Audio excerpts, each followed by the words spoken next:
Okay, good. Well, Yep. all right. Okay, well, let's get started. This is the third and final of our three-part series on myth, legend, narrative genre, and cultural stories generally. I want to start with an intro, just recapping what we've learned to this point in the first two sessions leading into this final one. Okay, so you're ready? Everything's worked out? Just make sure this is all set up properly. Okay. So in our first session, we talked about what Joseph Campbell got wrong. And the reason that we started with Joseph Campbell is because he is perceived as an authority on this topic. His official title is a mythologist, which sure makes it sound like he has the best, most comprehensive, most updated, authoritative view on mythology. He's an authority, he's an expert. There are important problems with his approach, however, which we covered. In the hero's model, he claims a kind of universality. He claims that this is the theory, this is sort of the story pattern that can be found in all times and all places, and this is just kind of how stories are. And he ignores all of the stories that contradict that theory. So to start with, the universality is not compelling in his work. He also, comparative literature, as somebody who studies comparative literature, he is doing a really fascinating thing. Comparing different motifs in literature can be really beautiful and illuminating. But the problem with the way that Campbell does it is he finds these story patterns and then he sort of looks them all together. He kind of lumps them all together. And so instead of giving us a way to deepen our understanding of all of these different stories that fit this pattern, he's instead really kind of reducing them all or flattening them down into the same shape, sort of making them less complex, more simplistic, less specific, less interesting. And in so doing, he's also perpetuating stereotypes. So those are some of the broad brush patterns that we covered in our first session. We also covered the fact that the psychological approach to understanding mythology is a dominant approach. If you pick up a random book in the bookstore about mythology and what it means, a lot of times the advice to you will be psychological in nature. It will be, this is how you can use myths to understand your own mind. This is how you can use them sort of as an introspective tool to better understand your journey, your individual experience in this world. And there's nothing wrong with doing that necessarily, but it's important to note that psychology as a discipline is not dedicated to the study of mythology, and mythology doesn't belong primarily to that discipline. So if you're looking for a scholarly take on mythology, I would not suggest looking to a psychologist because they're focused on other things. and meanwhile, there are other disciplines that are actually focused on mythology, and those scholars exist and they have a lot to offer. So we talked about how anthropologists listen to myth for cultural specificity. They listen for those differences. They listen to understand how are these cultural stories, these myths and legends, telling us something specific about this culture that kind of doesn't exist anywhere else in any other time and place, kind of the opposite of what Joseph Campbell was doing. We can also go to historians who are listening to these cultural stories for ancient collective memory that is preserved over sometimes thousands of years that can tell us valid information about the stories of a particular people or a particular place. And then we can also turn to folklorists who have offered us definitions of myth and legend that bring them out of the past and out of the sidelines and give us a way to notice them and to make meaning of them in our day-to-day lives. That this is not just antiquated kind of stories of yore, that these are kind of stories that we can also find in the world around us, and and that we can recognize and make meaning of. So myths are origin stories that explain how something came to be or how something took place way back when the world was a very different kind of place, back when the world was new, so to speak. And then legends are telling us powerful stories that, yes, happened in the past, but in sort of the present day world, when the world was similar to what we know it to be today. So that's the lightning fast recap of what we've covered in broad brush. And what we're going to talk about today is, what do we do with this knowledge? I'm basically putting forth the idea that knowing all of this can really, it has everyday applications, and that we can benefit from, and that can inform our experience and how we interact with stories. So we're going to talk about several of those applications as we go on. The first application I want to touch on is the way in which cultural stories, myth, legend, even ancient histories to some extent, can inform our reading of Scripture. Understanding narrative genre, understanding how stories work, can help us understand the Bible. I think it's important to recognize as we dive into this that stories speak a different language than fact. If a fact is like a thread, then a story is like a woven blanket, right? A thread on its own in isolation is not going to be able to keep you warm at night. But if you take that thread and you take a lot of other threads and you put those together on a loom, you can weave a blanket that will keep you warm, right? And this is the idea, is that facts in isolation aren't actually that useful to us. What we need to do is we need to weave them into some kind of system of meaning, and that's what a story is. It's a knotwork, it's a woven tapestry, it's a crocheted blanket, whatever your textile choice is. It's a sort of a whole that's more than the sum of the parts, right? And this is an inherently subjective process. Which facts you select, how you put them together, what meaning you derive from them is inherently subjective. And we've seen this. This is not a new idea. People have been talking about this for a number of decades, at least, in terms of journalism. The journalist tries their best to make a truthful, factual account of whatever the issue is that they're reporting on. But there are judgment calls that they make in that process. They decide, first of all, what story are they going to report on? That's a huge subjective decision, right? And then from there, they decide which sources to look through, what to pull from those sources, whose voices to amplify, whose voices to focus on, and how to tie it together in a way that is meaningful. So that's a deeply subjective process. Historians do a similar thing, right? They choose a research question. They decide on an archive. There are many judgment calls that take place throughout. As they're combing through an archive, they're listening for the pulse of that archive, the patterns that are reemerging. But recognizing those patterns it's an interpretive act. It's a subjective act, and then deciding, as they try to find the voices maybe from the margins, whose stories are not getting told, and how can they center that group, that also is a subjective act. So all of these things in terms of like storytelling, journalism, history, this is, again, not a new idea. This is very subjective work. Even in science, however, there's subjectivity at play in ways that might be sometimes kind of surprising to think about. So there is an anthropological theorist named Bruno Latour who is sort of made it his job for a time to work in a lab as a participant observer. So he was observing, people in lab coats kind of going about their process of generating knowledge.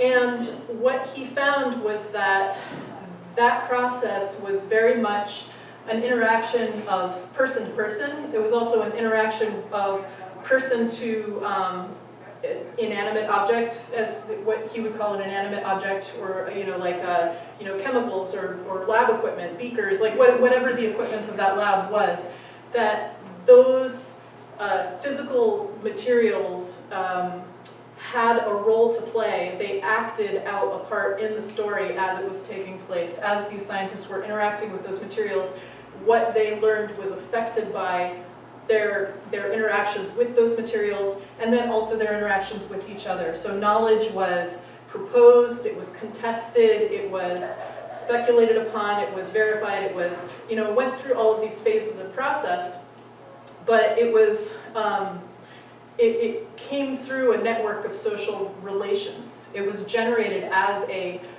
social product. And then, and this is not really visible from the outside. Like when people in a lab make conclusions, they draw conclusions, they verify them, they test them, and then they come out and they say, we have found X. We see just the we have found X, and we don't see all of the conversation, all of the negotiation, the dialogue, the interaction that happens in the generation of that knowledge. And again, this is a thing that is not a purely objective, process. This is something that's influenced by the players involved. So the thing is about this is that we live in an empirical society where we have this idea of attaining a kind of knowledge that is universal, that is abstract, that is timeless. We want to obtain, we want to not just know, what will happen if I knock this off, but like, what is gravity, or what is matter? We want to have this generalizable conclusions that tell us something broad and sort of untouchable about the world as a whole. In my master's thesis, I went through a process with my IRB, my internal review board, to determine whether my project was, met the standards for an ethical project, right? And the IRB is there for a reason. It's really great, but it places really, really complex and sophisticated checks on anything that it considers to be science. And the level of checks that are associated with scientific research were just, for my project, they were just not really appropriate. They were not really, of course everybody should be doing ethical. It's not a question of ethics or no ethics, but the level of checks and the level of regulation that they were, that would be applied to a scientific project was not, I was doing something very simple, a lot simpler than that. And so my advisor and I were working to frame my project not as science but as oral history. And the difference really is in the layer of the layer of complexity and the kinds of standards that you have to pass. If you're doing science, you need to, there's just like a whole level of ethics where they don't want you to be causing harm to people in the context of a scientific study, whereas oral history is much more like you go out and you talk to people and they consensually share stories with you, and it's much more simple.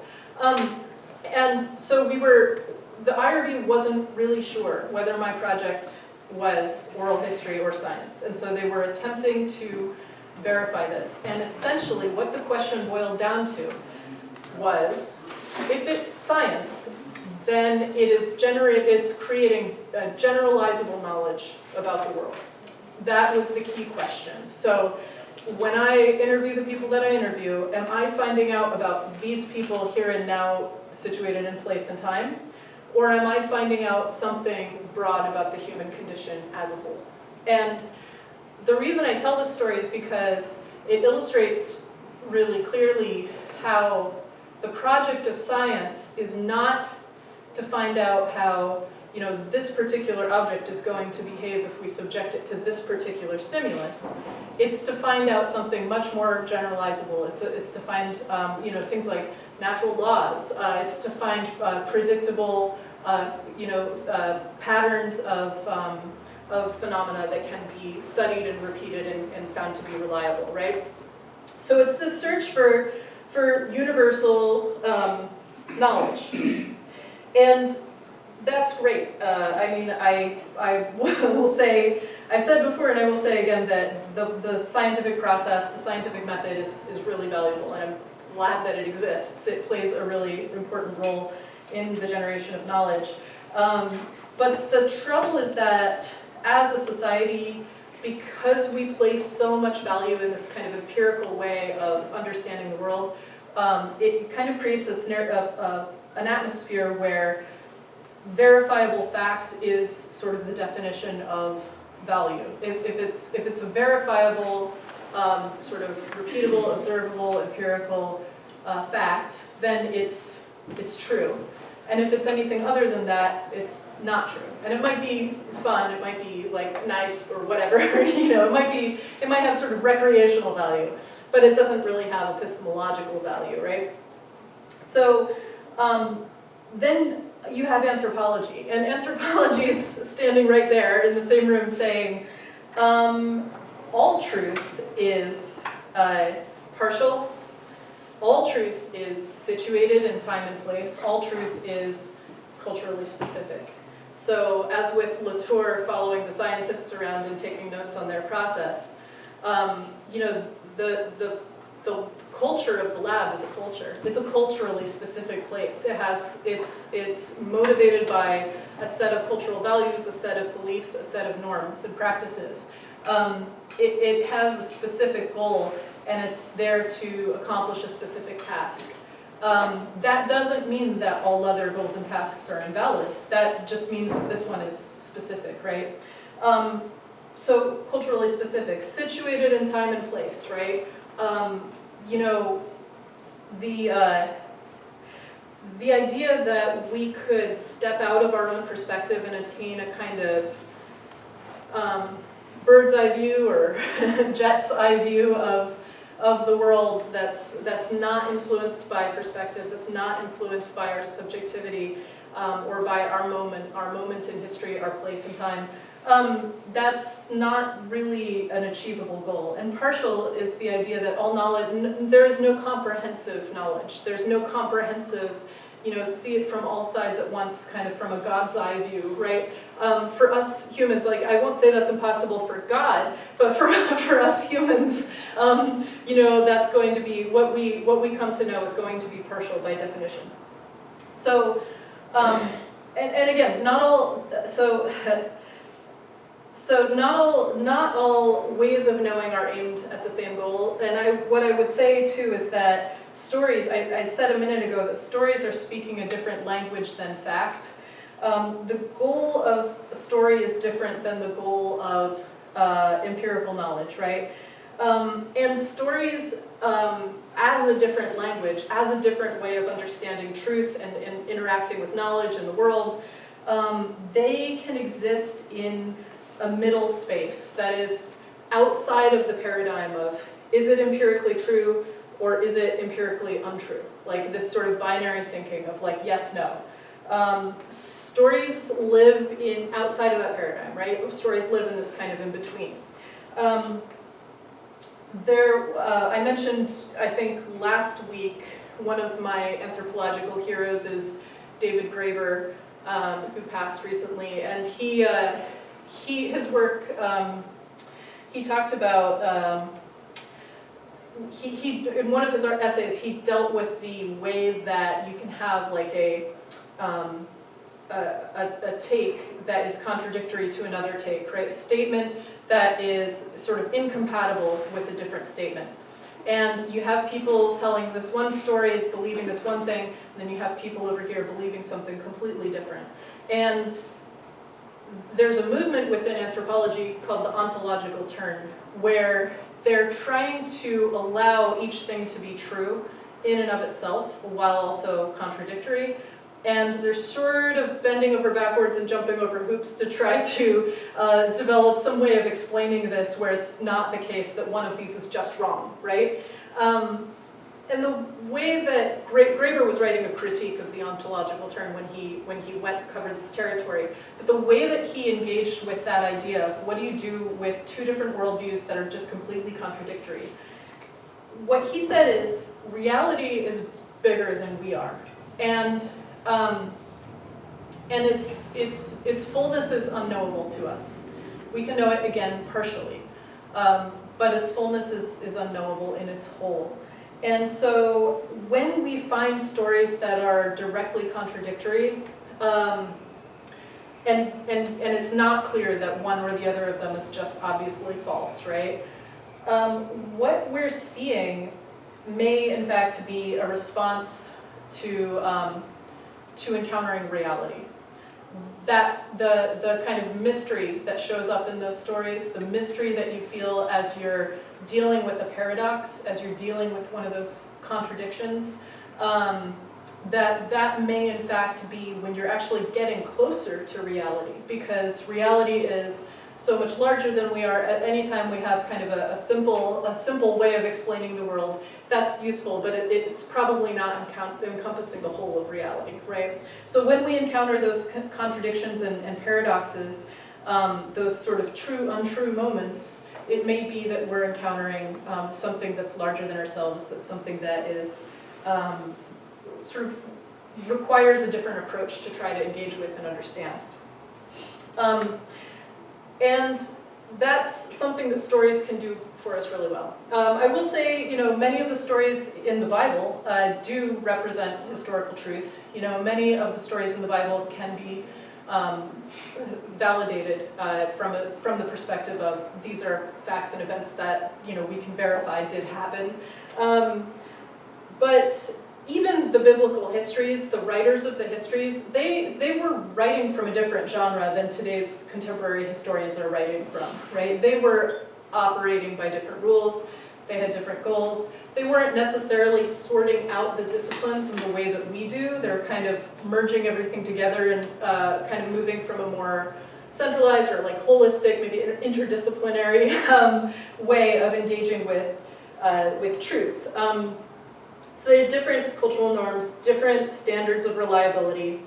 And when we look at whether it's a biblical history or say like a myth or a legend, whatever the genre may be, when we look at it with our standards of sort of empirical black and white truth, black and white fact, we run the risk of just completely missing the point. Embracing that middle space, understanding story as a place that can enter that middle space and sort of step out of that binary paradigm is a way to listen to the stories on their own terms. It's a way to hear what the Spirit is saying to God's people, right? That phrase shows up in our liturgy, and it's a powerful one. And it brings us into that middle space. It steps us outside of that binary. So story can inform Scripture. It can help us inform our reading of Scripture.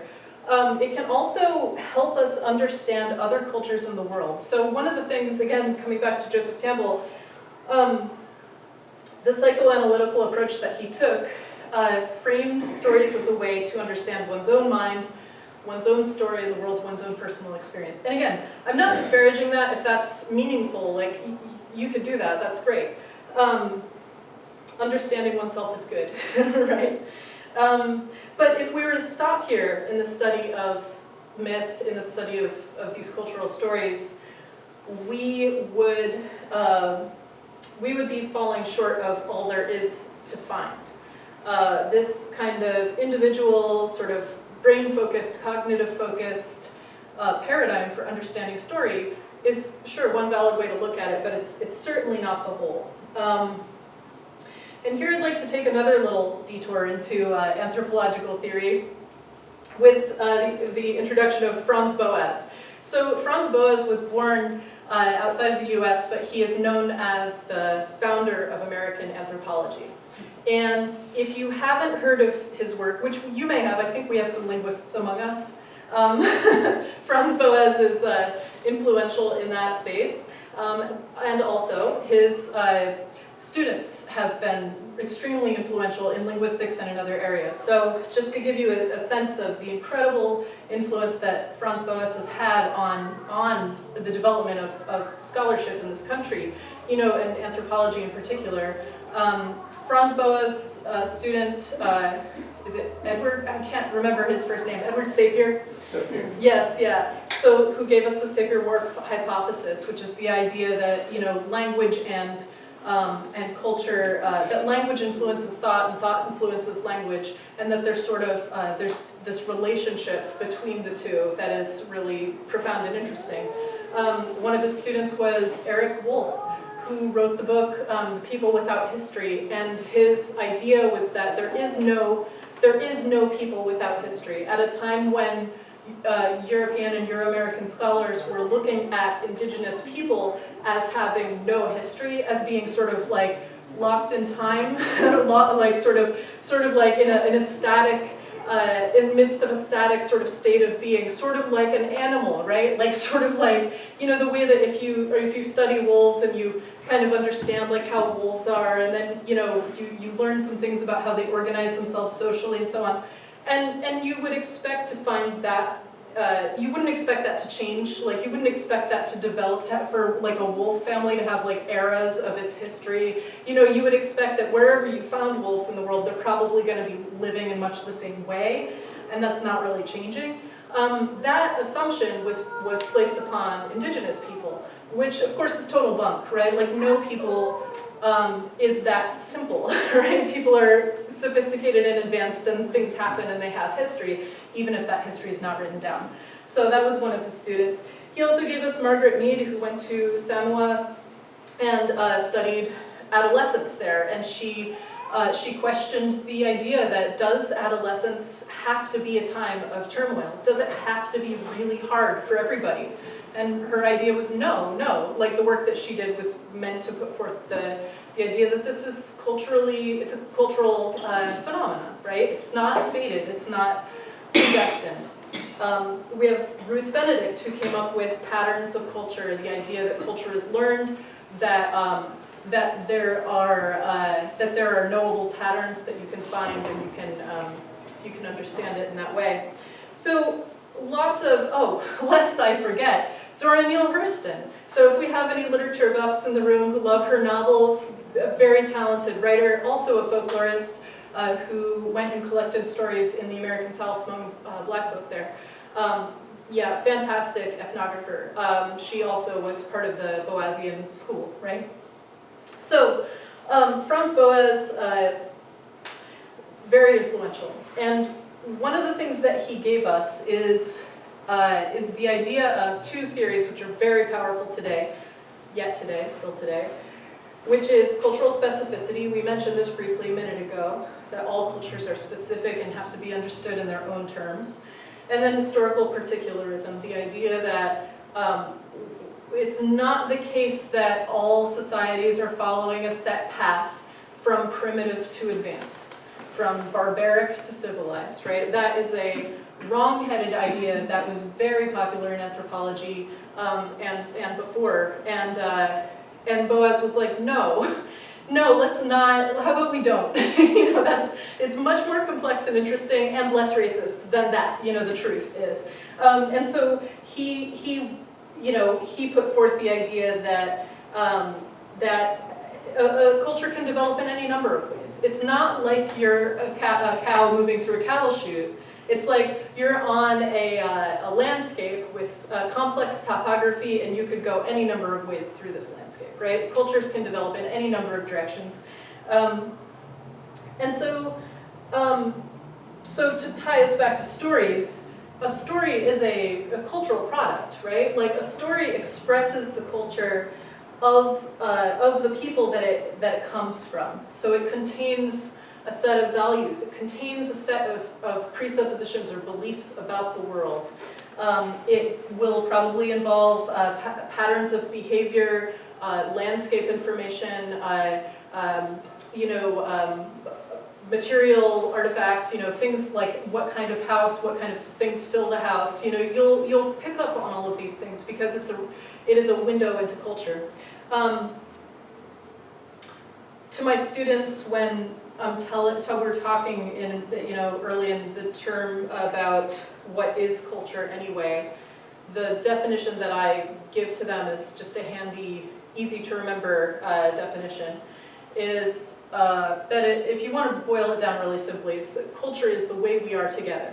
It's the way we fill in the blank, right? It's the way we think about money, it's the way we think about family, it's the way we treat people, it's the way we worship, it's the way we eat, it's the way we produce food, it's the clothes we wear, it's the way we dress, it's the way blah, blah, blah, blah, blah. Like as many things as you want to fill that blank in with, you can. Culture is the way we are together. Culture is the water we swim in. We don't see it, we're not really aware of it necessarily, but it's part of our lives and it influences every aspect of our lives. It's also a whole world unto itself, a world, a sort of self-contained world with its own logic, with its own rationale. And so, if you want to understand somebody's culture, one way to do that is to listen to their stories. And this can take any number of shapes, but like one example of this that I find kind of interesting, because I like fairy tales, is, if you're traveling to a different country in the world and you're kind of thinking, how do I kind of brush up a little bit on the kind of cultural world I'm about to enter? One way to do that is to look up the fairy tales of that place. That might not be the most up-to-date information about how people are living in the modern day, but it'll tell you something about sort of the cultural roots of that place. It might give you hints about some things that might be valuable to know. Stories have a special power to bring us inside. As we're looking at this sort of world, or we're standing on the deck of the pool and looking at the water, stories have a way of letting us in through the window, of letting us start swimming in that water. And we know this from how important stories are among kids and youth. We talk about the way the incredibly enriching power that books have, that reading has, on inviting somebody from one walk of life to experience through their imagination a completely different walk of life that they would never be able to empathize with or to feel that they had understood for themselves, short of doing that. So stories have this power to actually bring us into that middle space and let us see things from a totally different vantage point. And that is a really powerful way to understand other people, to understand individuals in your life, to listen to their stories, also to understand other cultures that you're not a part of. And I will say, as a last point on this topic, that it's not just about letting us sort of wrap our minds around or sort of step into another world. It's also that stories tend to contain information that's useful. They tend to actually help us understand the world itself even just in a general way. So again, I grew up reading fairy tales. Fairy tales are full of messages from people who have gone before. Fairy tale rules, like, okay, what do you do if you're walking through the woods and you meet an ugly old person who asks you to share your lunch? You share your lunch because they're probably a witch or a wizard or something, and you're probably going to, your brother or sister following along behind you probably isn't going to do it, and then they're going to have to go to the underworld and have all their, eyes plucked out or whatever. The gruesome things that happen in fairy tales. But okay, so it's about hospitality. It's about don't eat the fairy food. Don't, there are all of these rules that are sort of embedded into the fairy tale that actually, for me, speaking personally, have informed how I move through the world. There are moments where I'm encountering somebody who's maybe kind of an opponent, maybe we're in conflict or tension of some sort, and I recognize some of the patterns that I learned as a kid reading these sort of what you could call fanciful or recreational tales. No, these taught me something about the way the world works, and that continue to be useful knowledge, right? So stories do contain information that we need. I will move on. Stories can also help us recognize contemporary narratives. These three images on the screen here we talked about in depth in our last session, but just as a quick recap, all of these express sort of some of the different phases of myth of progress. Starting with some more innocent than others, right? Starting with the kind of innocent, more innocent side of the spectrum here, with the Jetsons cartoon, the idea that humanity started from the mud and we're headed to the stars, right? The idea that science will fix it, that whatever our challenges are, technology is the answer, it's the vehicle, it's gonna get us there. The future is a place where we all fly around in a little hover car and we have a robot to care for us, right? So this kind of anticipation, I mean, it's a children's cartoon, but it's also really vocalizing something that I also hear, tech CEOs saying every day, right? It's a very similar narrative. In the middle column, we have kind of a stylized clip from a painting called American Progress, which we talked about last week. But it's essentially this idea of, much less innocently, it's an idea of the American frontier, the colonizing process, the way that it was seen to be the manifest destiny of Euro-Americans to come take the land from Native folks, push them out, and sort of take control and institute civilization and agriculture and Christianity in the land, right? That too is myth of progress, and it's like in the primary sources, it's explicitly stated that, in terms of just racial and social, takeover, really. And then the last image is, again, just like starting from our role as proto-humans or primates, hominids up through our present state of development, and this idea that we've sort of followed this this particular path, this kind of simplistic narrative about the path we followed. So these stories are all around us. Once you start to see them in one place, you start to see them all over the place. And myth of progress is really just one example, but it's a good one because it really is in the water we swim in, So knowing that stories can take many forms, knowing that narratives can both shape society's goals and express society's goals, knowing that narratives have explanatory power that goes beyond just isolated facts, that by tying those facts into a network of meaning, that they become something more than just the isolated facts themselves, right?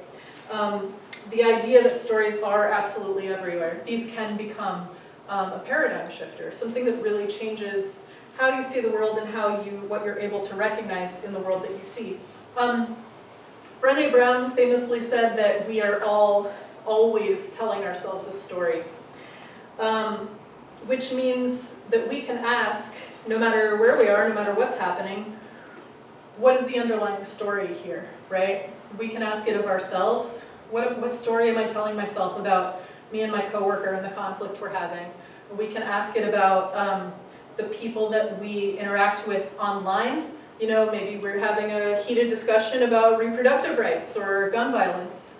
We can ask ourselves, what story is this person telling themselves? What story am I telling myself? What story are we living together right now? Are we fighting? Am I trying to save them from their bad ideas? There is a story happening, and we can see these at work. We can think about them. We can think to notice them. We can name them. We can understand them, and we can use that to better understand one another, and also to better communicate with one another. This is actually just the tip of an iceberg called narrative change, which is a kind of applied anthropology, so using the skills and tools of anthropology to address a contemporary social problem. Last summer, I created some communications around a project called the Pathways Narrative Project. This was a pilot program focused on making progressive social change in the career pathways space, especially for youth, especially for marginalized youth. And the way it worked was, there's a strategic firm called Wonder that partnered with 9 organizations throughout the United States. And they identified a problem they wanted to solve. Maybe it was the lack of apprenticeships, or maybe it was how hard it was to find job opportunities in the community, right? Especially for young people. Maybe it was a funding struggle for students to find funding to be able to go to community college, or maybe it was after they went to community college, they hightailed it because they didn't think there were enough opportunities here at home to have them build a life, right? So whatever the problem was, again, there were 9 different organizations, each had their own goal. But they worked with youth. They worked with youth and community members, and what they did is they worked first to identify narratives on that topic. So they would look at news headlines. They would look at how these issues were being presented in the media. They would look at how they were being presented at home, in schools, in lots of different places. And they would understand the story being told, and then they would look for, okay, is there a value embedded in this sort of in this negative story? Like there's this story is kind of getting in the way of change, right? But is there a value that we can find in this story that's good, that we could sort of reframe for people, or we could kind of lift up and use this to sort of resonate with the person who is telling this story or believing this story, to get them to see things differently. So one example was there were people who, business owners who had the opportunity to do, what do you call it, like educational work programs when students get jobs, like on the job. It's like an educational, what's it called? No, it wasn't just internship. It was like a work study kind of plan, right? And so, so the business owners, or the people in charge of making these opportunities, were like, they had a narrative about, the way people progress is they have to pull themselves up by their bootstraps, and and I never got a break, and this is just part of the process, and so they're kind of like hesitant to offer these, even when shown the logical facts that actually providing these partnerships is great for the students, but it's also great for your business in all of these ways. This was not resonant with them until through this project, they took that story that business owners were telling, and they found that in addition to that story about meritocracy, these business owners also had personal experiences where someone had opened a door for them. Someone had given them that very first opportunity, and that's why they're where they are today. And so then people would start, the organizers would start finding those stories and telling those stories, and they really would shift opinion and shift behavior by telling those stories that were already resonating with something that was a value that these people had, or lived experience. So that's just one example. The results were incredible. There were a big package of legislative funding was secured for community college from conservative legislators who weren't really interested in funding in funding it to begin with. There were apprenticeships that were provided. There was a change in perception about what the opportunities were in the home communities. This had really measurable outcomes. It was really amazing. And so this is something, this is an opportunity that as we recognize narratives, as we start to see them at work in ourselves, in each other, we can start to, again, communicate with each other better if we're understanding what is the story that you're telling, and here's the story that I'm telling, and oh, I see a way to sort of shift my story so that it makes sense to you, or to to invite you to shift your story so that you can hear what I'm saying, It's a really powerful thing. Which leads us to my last point, which is that understanding stories and the role that stories play in these ways can shed light on what it means to be human. So last week I mentioned that even though our formal species name is Homo sapiens, which means the wise hominid, it has been said that perhaps a better name for our species would be Homo narrans, because while we aren't always wise, we are always telling stories.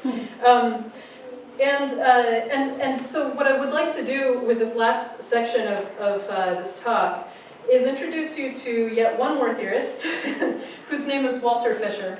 He's a communication scholar who developed something called the narrative paradigm in the 1980s.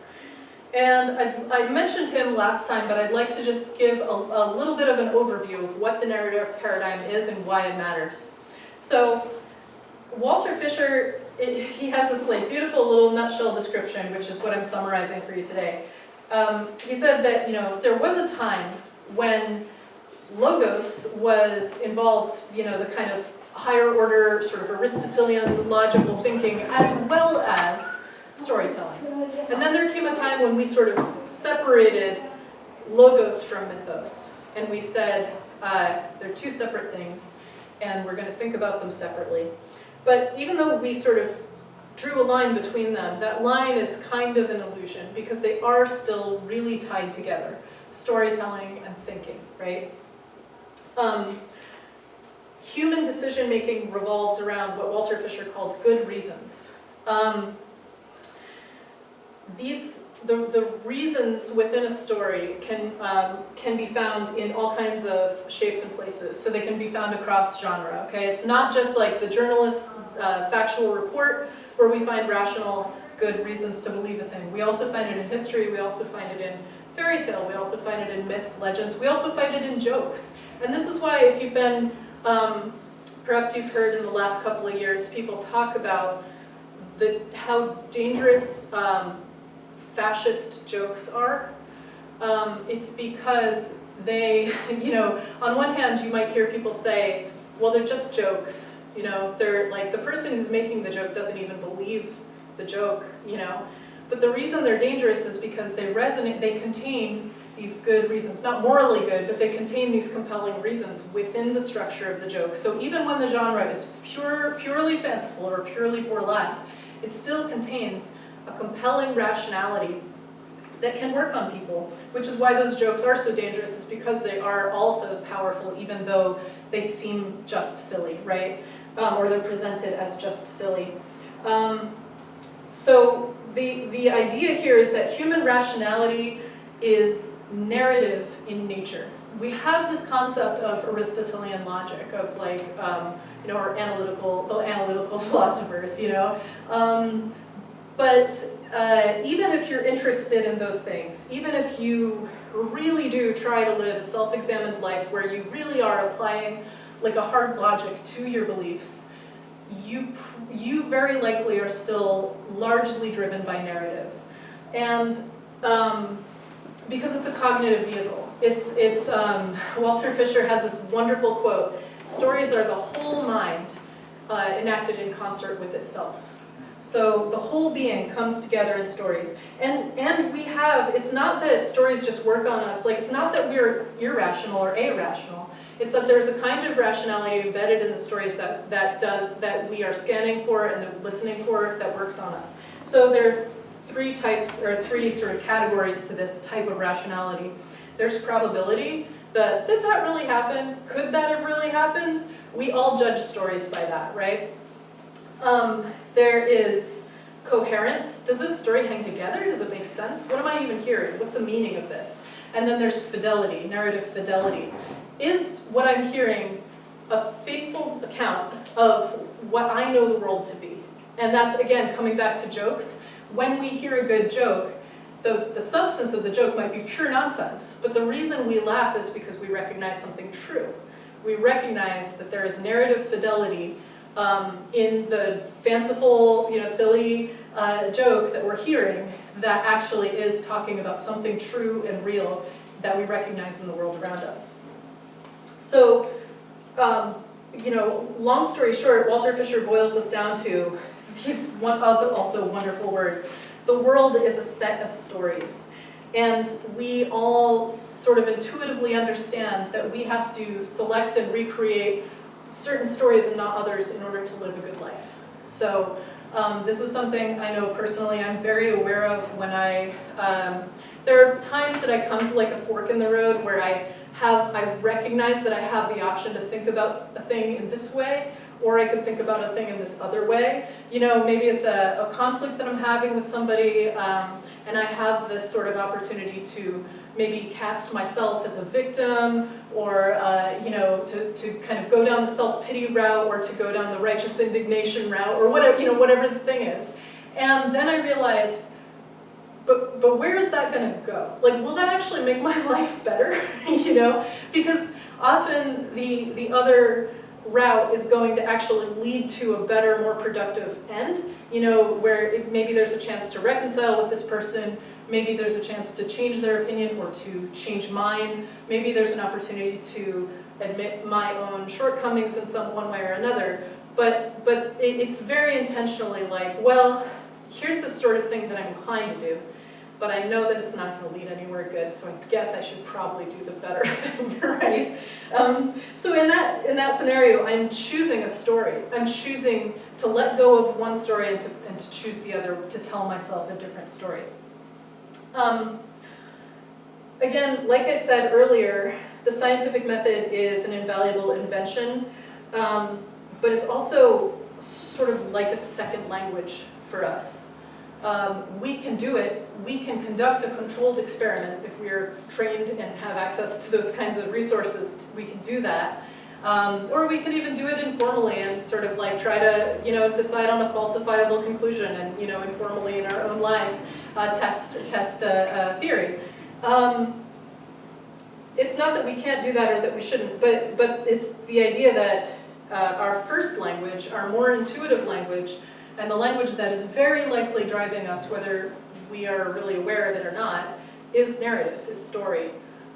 Which things we decide to test, which things we decide to accept uncritically, that right there is a question of narrative fidelity, of which things we decide to test because we're kind of thinking maybe we have doubt, right? Like maybe the narrative isn't convincing, and so we feel the need to test it. Versus other things that we accept uncritically because, obviously, self-evident. It squares with our understanding of the world we're living in and our place in the story, right? So whether we are, examining our own inconsistencies or attempting to persuade someone of something, the reasoning that is probably going to work best on ourselves and on others is going to be narrative in nature because we are homo narrans, we're the storytelling hominid, right? Or the storytelling primate. And I put this forth because I think that knowing this is really powerful. I think that having a sense of what stories are, how they work on us, how we can use them intentionally, what they can tell us as we are moving through the world, it can change how we think about contemporary issues. It can change how we think about other people, other individuals, as well as whole other cultures. It can be a vehicle for us to wrestle with mystery, to wrestle with reality, or when we find a contradiction, not just to immediately dismiss, somebody else's view of things. It can help us engage, like I said, engage with other cultures and encounter the reality of the world. It can help us contemplate the biblical writings, scripture, right? And I hope that, both today and over the last 2 sessions, that this journey has been illuminating. I hope that diving into some of the depth and just the interesting world of stories and how they work and what they're like, and how all the many different shapes they can take, has just been a fruitful journey, and that it continues to sort of inform all of your perspectives and enrich your relationship to all of these things. Thank you so much. Thank you. anybody have questions, comments? They want to share stories you want to tell of your own? One aspect I think is just obvious daily stuff is the stories we tell about ourselves. You know, all 90%, 99% probably totally, you know, subconscious, whatever. But it is amazing how, I mean, any psychology book or self-help book you read is about the stories you tell yourself and how you need to change the stories or whatever. So just at that very, very, very basic starting point, there's so many aspects, applications of what you're talking about. But just right now, it's like, okay, who are you? What is your family? Where do you come from? What are the stories you tell yourself? What are the stories that you tell yourself about why you're bad or not good or not good enough? And how does that reflect on how you face life and all that? And then what's the story we tell about each other human being that we know, each friend that we have? Oh, that person's this, that person's that. And being, you know, checking ourselves and asking, hey, wait a minute, that story might be dominating your perspective when maybe that story is something you've made up, and maybe it's good, maybe it's bad, maybe it's whatever, but maybe it's worth being more open about it. Yeah, and Brené Brown told some really good stories about this. I think it was in her book Dare to Lead, which was kind of about the business applications of some of her vulnerability research. And she was talking about how telling a coworker the story that she had in her head was illuminating, because it was almost never, or maybe it was a personal contact that she was talking about, like a family member, but it's almost never what you think it is, you know? Like, you know, she would say, I have this story that the reason this happened, or the reason you did this is because blah, blah, blah. And then it turns out this person is like, oh no, there's this whole other angle to it that, you know, that you weren't aware of. And so just like having that moment to like fact check your story with the person involved is, it's really powerful if you have the courage to do it. It does take courage, I think. You know how they have those surveys of where the happiest country in the world is and that kind of thing?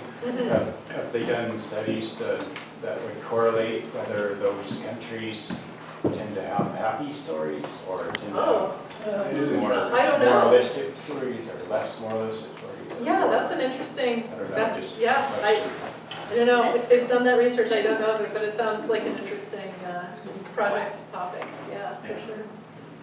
Did you have something? Well, I was thinking about when we were presenting about like the science, about science in your lab, and really appreciating that there are a group of people together and there's social interaction in this context. And it immediately comes to think, and they're in a context, which is, of course, they're getting funding, they have a they're in their university or wherever, where are they getting their funding from, and sort of what's trending, what's hot, Right, because so there's a whole bunch of context there and stuff. Yeah, absolutely. I mean, it was, yeah, like what issues are seen as relevant to study even because of what's happening in the larger world and how those stories are perceived. That was something that struck me as really sort of surprising in my introduction to history was, you know, I thought, I made the assumption that like, you know, historians are just kind of curious people and they just want to find all the stories and they just want to tell the stories. And then, you know, you come to find out that how the research is framed is almost always connected to something that's happening in the present day that makes it feel timely. And that was, I mean, it makes sense. It's kind of an interesting and fun idea, but I also found it to be a little bit disappointing because I was like, well, what about the stuff that's not necessarily relevant to us right now? Don't we get to learn about that too? You know, but yeah, it's. Or we just don't see the relevance yet. Yeah, for sure. Yeah, thank you all. Thank you. All right.